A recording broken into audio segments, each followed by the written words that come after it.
Hi there, this is Anthony. Today I'll be reviewing a movie called Jurassic World: The Fallen Kingdom. I'm sure you already know the plot of this movie. It's about people who go to an island where there's dinosaurs. This was not a good movie. I can sum up my review with 3 words. It was a big, loud mess. I really did like Jurassic World for original with Star-Lord, so this one was a bit of a letdown. I would give it probably 3 out of 10, and that's being generous. And that's the end of my spoiler-free review. So if you're going to go see it, you could turn this off right now. The movie started out with what the screenwriters obviously thought would be a brilliant mashup of Jurassic World 1 and Dante's Peak. So basically we'll take a really stupid disaster movie, insert it on a good action movie with dinosaurs, and we'll just have put lava everywhere. And the lava, like in most movies, it did not act like lava in any realistic way. It would stop right when it would come up to a main character. It would slow down if it had to. It would appear out of nowhere. It would just miss everything that it had to move the story along. And that's basically a big problem with this movie in general, is that everything was just terribly convenient, so that whenever a main character was in trouble, something would come along to save them. If a carnivore dinosaur was attacking them, a bigger carnivore dinosaur like the T-Rex would come just out of nowhere and eat the first dinosaur so the good guys could get away.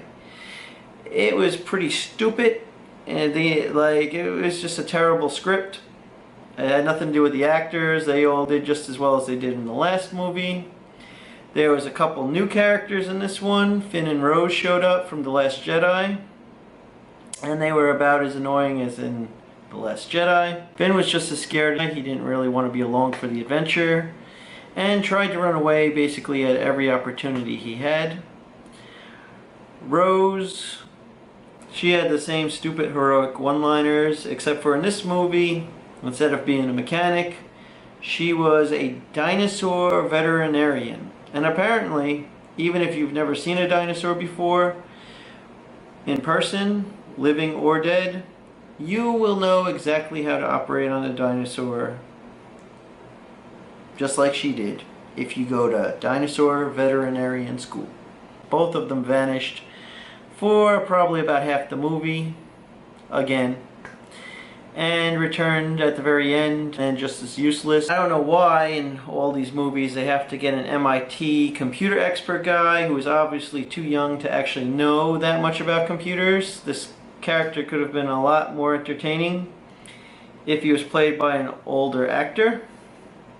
One of the problems I had in this movie was the good guys had some very flawed logic, and their motives in the movie, they were flawed because they'd want to do something. Like in the beginning of the movie, they wanted to get all the dinosaurs off the island, but they did not want to do it in the most efficient way possible. Like, they needed to get Blue, the velociraptor that Star-Lord trained in the original movie, off the island. That was one of their main concerns. And Chris Pratt goes out there and he's trying to lure the dinosaur away, and of course, because the script is terribly convenient in every aspect, even though Bryce Dallas Howard says that there's no way you could get within the 75 feet of Blue, or whatever number she used, without her hearing you and running away, because Chris Pratt needed her, she just showed up out of nowhere. And because they didn't want to capture her in any efficient manner, they had him try to lure her out because of her past knowledge, her past relationship with him. And that's fine and all. But the bad guys show up. Now, we can buy the fact that Blue has this relationship with Chris Pratt's character, and that's why she would come right up to him and wouldn't care that he was within whatever yards away from her, and that's why she didn't run away. But the girl, the Hot Topics girl, Rose, she was right there too, and I don't know why Blue wouldn't have ran away from her scent. But let's say, she could sense that she was a good guy.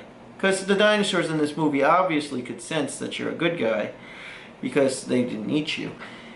But the hunters were all hiding about 2 feet away from where Chris Pratt was, and if Blue could smell you from miles upon miles off and would just run away like Bryce Dallas Howard was saying, well, that shouldn't have worked, right?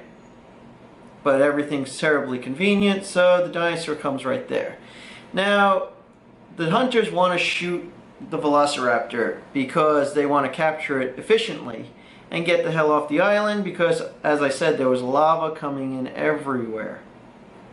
Which is the smart thing to do, because the more time you spend capturing the velociraptor, the less time you have saving the other dinosaurs. So, of course, there's this big obnoxious fight scene with Chris Pratt and the Hot Topics girl, and they waste all this time trying to catch Blue, when really they could have just shot her with the tranquilizer darts and taken her off the island very easily. But they wasted all this time. And then in like the next scene, the hero, after a bunch of garbage action sequences that just made no sense, they get onto the boat where Blue already is, and they turn around and they see the Brontosaurus, the poor Brachiosaurus is sitting there and it's dying, and oh no, we couldn't save the Brachiosaurus. But the reason why the Brachiosaurus dies and they didn't have enough time to save this poor animal is because the main character spent so much time trying to capture Blue in the nicest way possible, instead of just shooting her with a tranquilizer dart. And this is the problem with the character's logic throughout most of the movie. It's like they want to do what they have to do, but they don't want to do it in the way that would make the most sense. Because, none of them want to be mean. That's basically what it boils down to. Is, it'd be mean to just shoot the velociraptor. We should try to get it out nicely. It was pretty dumb. Speaking of dumb things, at one point, the main hunter character, who of course they compared to Donald Trump because he's evil and he wants to hunt the dinosaurs, they have him pulling teeth out.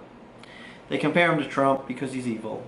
He looks more like Robert De Niro, who is a liberal, so that's kind of confusing. He's supposed to be his expert hunter, and he's supposed to, know his stuff. And after there's this big dinosaur auction with all these rich, bad people. And of course the dinosaurs get out, because Chris Pratt just lets them out to kill everybody, because that's what the good guys do now. He lets them out, and of course this experienced hunter who knows his stuff, and the new dinosaur of the month, because it's just like Jurassic Park where we had the Indominus Rex. In this one we have the Endoraptor. And the Endoraptor plays dead because he's so smart in the cage, and it's very obvious he played dead, and this hunter guy should know that the dinosaur's playing dead, but he just walks into the cage, and it's very convenient for the plot. And of course he gets eaten. And it's really a waste of a bad guy at that point of the story, because it is. It's in the same scene we have the Dickless Trader is in the movie. Well, it was great to see him because he's a good little actor, and he goes into the elevator and he gets away from the Endoraptor, and it's like whew, the door shuts for the elevator just as the Endoraptor is about to get him and a bunch of the other rich evil white people. The scene itself is very much like Canto Bight from The Last Jedi. It's very similar. So the door shuts and he's breathing a sigh of relief. But, of course, because everything's terribly convenient in this movie, the Endoraptor accidentally swings his tail and hits the control panel, and the door just happens to open, and he gets eaten too. Because everything's convenient in this movie. It's very convenient. There's a little girl in the movie who they find out is a clone later on. The movie was so stupid, they might as well have just made her half dinosaur. Like, we cloned this little girl, and the way we managed to do it was dinosaur DNA merged with humans. Because if you're going to make a movie as dumb as this one, you should just go all out. Make it as stupid as possible, basically. Toward the end of the movie, the Indoraptor falls through a glass window on top of the roof while battling Chris Pratt, Bryce Dallas Howard, and the clone girl, and lands smack on top of a Triceratops fossil that's on display. It skewers him straight through the gut, and that's how he dies. Apparently, the Indoraptor did not watch Revenge, because had he watched it, he knows he could have survived that pretty easily. I mean, if a supermodel can, I'm sure an Indoraptor can. Just cauterize that thing with a tin can, buddy. At the end of the movie, because as I said, the good guy's logic in this movie is pretty flawed, they actually consider, instead of letting the dinosaurs die, they consider letting the dinosaurs escape into the normal human population of the world, which obviously would kill a lot of innocent people. But, you know, save the dinos. Because in this movie, the people did everything in their power not to hurt the dinosaurs in any way, even though the dinosaurs were attempting to kill them at every turn. As I said, they didn't do anything in a sensible manner. So at the end, they released the dinosaurs on the human population. Like, the adults debate, well, maybe we shouldn't. And they ultimately decide not to do it. And you're like, oh, thank God. You know, because that would be a terrible decision by the good guys in the movie. Because the good guys in the beginning of the movie, one of the main problems they had with what the bad guys were doing with auctioning off the dinosaurs is that the dinosaurs would eventually get out and kill innocent people, which makes sense. But then they themselves, when they decided that they wanted to let the dinosaurs out, that was supposed to be a good thing because the good guys decided to do it. So they ultimately decide not to do it, and the little girl that is with them hits the button, and she's like, well, the dinosaurs are living creatures just like me, and therefore they should live. And condemns how many untold innocent people to die.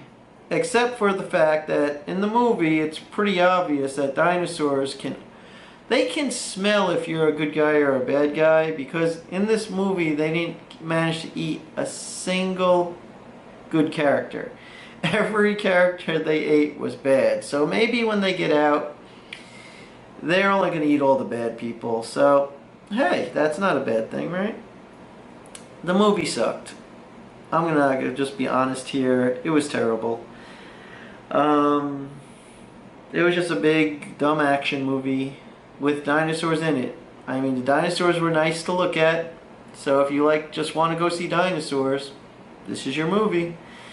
But make sure you turn off your brain. Maybe shoot yourself in the head beforehand, because it was terrible. And that's my review for Jurassic World, The Fallen Kingdom.